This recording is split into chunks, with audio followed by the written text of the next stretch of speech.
Good evening, ladies and gentlemen. It's 6 p.m. here in Cairo. This is Shuru Bakir, and I'll accompany you through the latest development that is happening on the national and international arenas, starting off with the headlines, followed with the detail.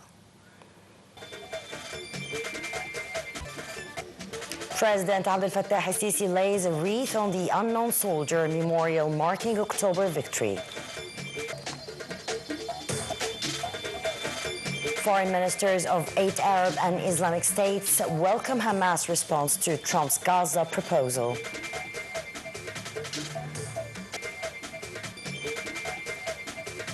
And in Yemen, the Israeli army launched strikes on Houthis, killing at least 9 people and wounding more than 170.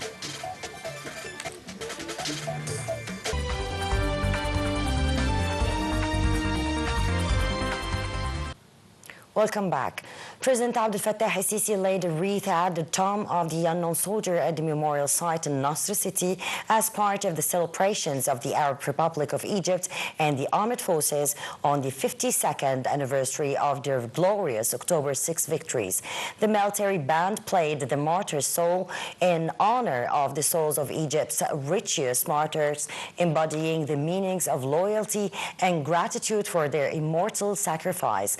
Following this, President al-Sisi saluted veterans of the October War and then headed to the grave of the late President Muhammad Anwar al-Sadat, where he laid a wreath and recited Al-Fatiha for his soul. He then shook hands with members of the late leader's family and commanders of the armed forces, and the President, also accompanied by Lieutenant General Abdel Majid Sakr, Commander-in-Chief of the Armed Forces and Minister of Defense and Military Production, then headed to the mausoleum of the late President Gamal Abdel Nasser, where he was received by several members of his family.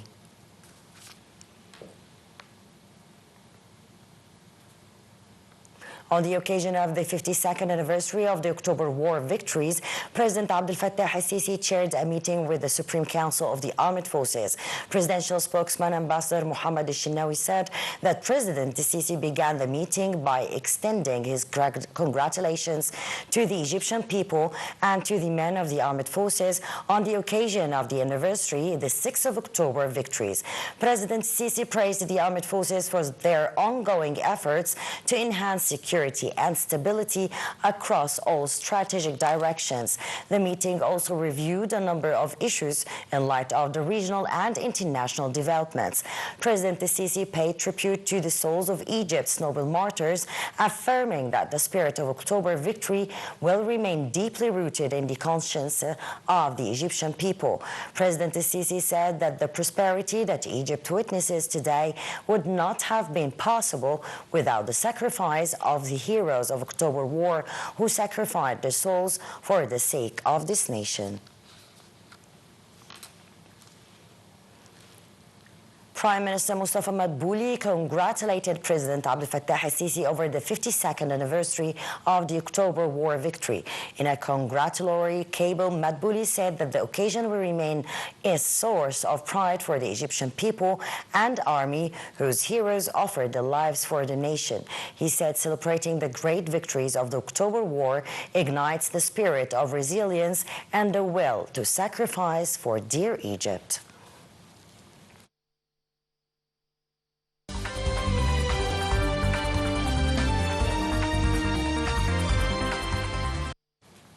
Moving to Gaza, where the humanitarian and relief aid trucks into Gaza Strip resumed on Sunday within the framework of continuous efforts to alleviate the suffering of the Palestinians in the Strip.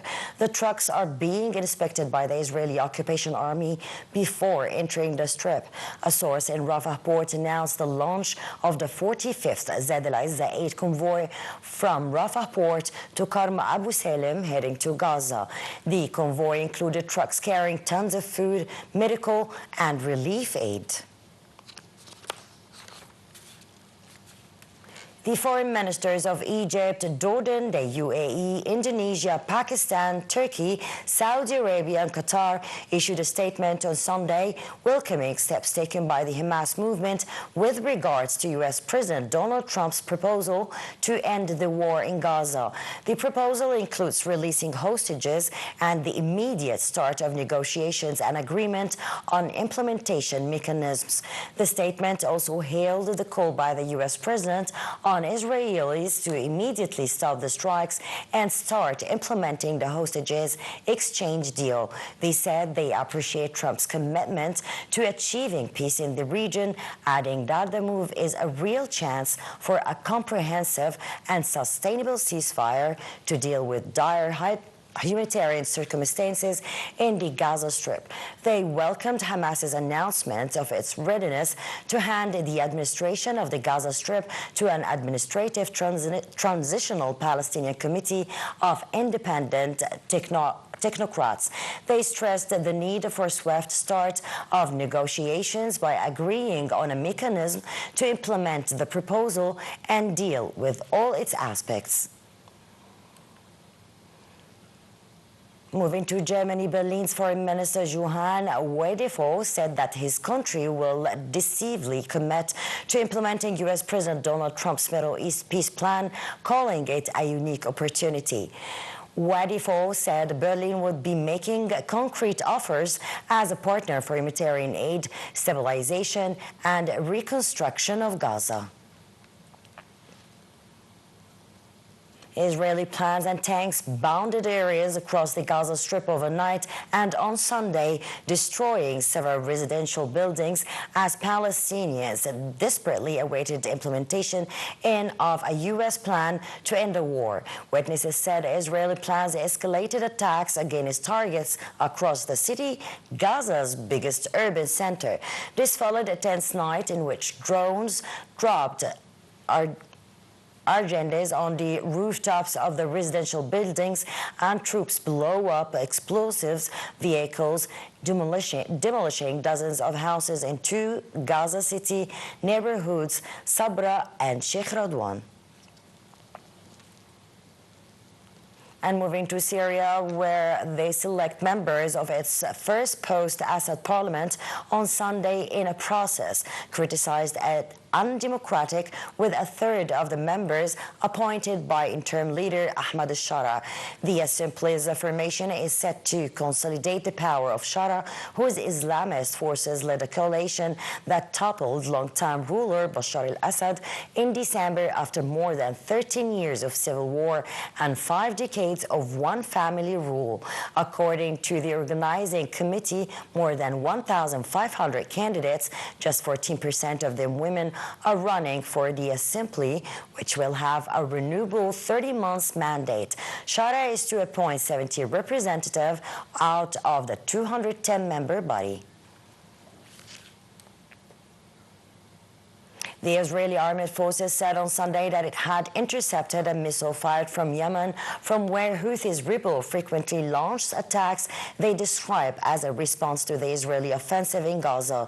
The Israeli Defense Forces said that following the sirens that sounded a short while ago in several areas in Israel, a missile launched from Yemen was intercepted by the IAF using an acronym for the Air Force. The Houthis regularly send missiles or drones towards Israel, the vast majority of which are shot down. But last month, a drone attack claimed by the Houthis evaded Israel's air defense and wounded 22 people in the tourist resort of Eilat. Israel launched in response strikes on what it described as Houthi-linked targets in the rebel-held Yemeni capital of Sana'a. According to the Houthis, the strikes killed at least 9 people and wounded more than 170. Ukrainian officials said in a statement on Sunday that Russia rained missiles and drones on Ukraine in a mass overnight attack, killing at least 5 people and damaging infrastructure across numerous regions. More in the coming report. Russia rained missiles and drones on Ukraine in a mass overnight attack, killing at least 5 people and damaging infrastructure across numerous regions. Officials made the statement on Sunday. 4 deaths were reported in the western region of Lviv, bordering Poland, where an industrial park in the regional capital was also set ablaze and parts of the city were left without power. Lviv mayor urged residents to stay inside as authorities battled multiple fires. In southern Ukraine, Zaporizhia, Governor Ivan Fedorov said that 1 person was killed and 9 others wounded in a combined attack that also left more than 73,000 customers without power. Prime Minister Yulia Severodenko said that civilian infrastructure was damaged in the regions of Ivano-Frankivsk, Vinnytsia, Chernihiv, Kherson, Kharkiv and Odessa. Meanwhile, Russian President Vladimir Zelensky's forces had fired more than 50 missiles and nearly 500 drones. Russia has stepped up its strikes on Ukraine's energy grid in recent weeks as the 4th winter war approaches. On the other hand, NATO member Poland said that it scrambled aircraft early on Sunday to ensure its air safety. Eastern flank NATO members are on high alert after Poland shot down suspected Russian drones in its airspace in September, and drone sightings and air incursions, including in Copenhagen and Munich, have led to chaos in European aviation. Czech billionaire ex-premier Andrej Babiš vowed loudly loyalty to Europe as he met the president to start talks on a new government today, a day after his movement topped a national vote. Final results showed that Babiš's ANO party won 34.5% of the vote on Friday and Saturday, earning 80 seats in the 200-member parliament of the EU and NATO, member of 10.9 million people. Moving to Tehran, where Iran's top diplomat said today that the cooperation with the United Nations nuclear watchdog was no longer resilient following the reimposition of international sanctions on the Islamic Republic. Foreign Minister Abbas Araghchi said, referred to a September deal with the UN agency. The deal had to set up a framework to resume cooperation and allow the watchdog to inspect Iranian sites after Tehran suspended cooperation following Israeli and U.S. strikes on its key nuclear sites in June. But the agreement lost its significance to Iran as Britain, France and Germany, signatories to Iran's 2015 nuclear deal, triggered the return of the UN sanctions over Tehran's non-compliance.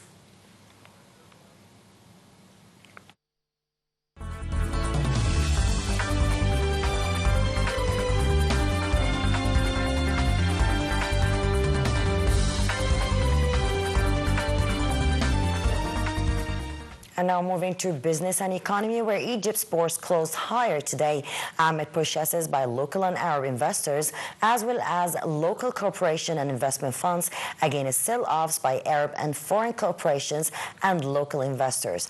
The market capital of listed companies added 24 billion Egyptian pounds, reaching 2.6 trillion pounds at the end of the transactions that exceeded 15 billion pounds.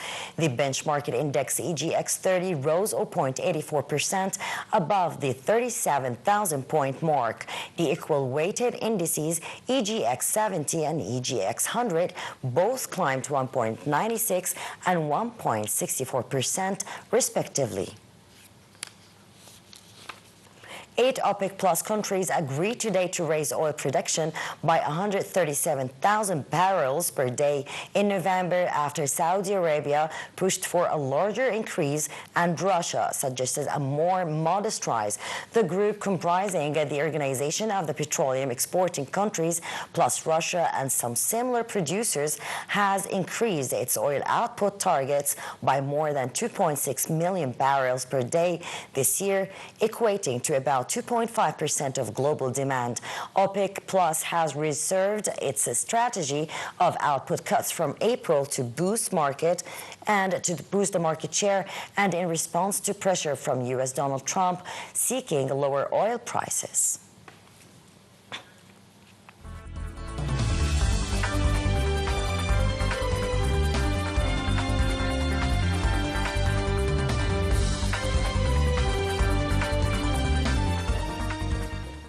And moving to some sports, where the Egyptian Premier League 10th round matches resumes on Sunday, where the MB clashes with Z at 5 p.m. Cairo local time at Petra Sports. Well, ladies and gentlemen, that was it for this edition of the news, nationally and internationally. Best regards to Mishru Bakir. Thank you for watching.